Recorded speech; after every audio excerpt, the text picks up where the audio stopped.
হযরত ওমর ইবনে আব্দুল আজিজ রাহমাতুল্লাহি আলাইহি তিনি কবরস্থানে দাঁড়িয়ে বলতেন, হে কবর, মাজা ফাআলতা বিল আহিব্বা। এটা দোস্ত ওমর ইবনে আব্দুল আজিজের কওল।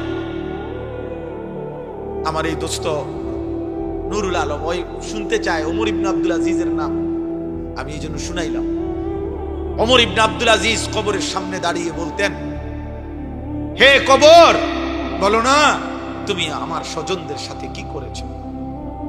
আইনাল আহবাব, আমার বন্ধুরা কোথায়, আমার আপনজনরা কোথায়?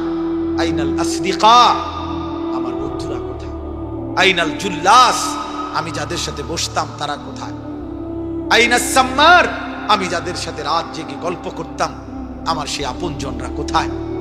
তিনি আবার কাঁদতে কাঁদতে বলতেন যে, হে দুনিয়াবাসী শোনো, কবর আমারে বলতেছে, ওমর ইবনে আব্দুল আজিজ, তোর চাচা, মামা, ফুফা, তোর স্বজন, তোর বন্ধুদেরকে আমি মাটি একটা একটা করে অঙ্গ, হাত, পাও, চোখ, নাক, কান খুলে খুলে ফেলছি।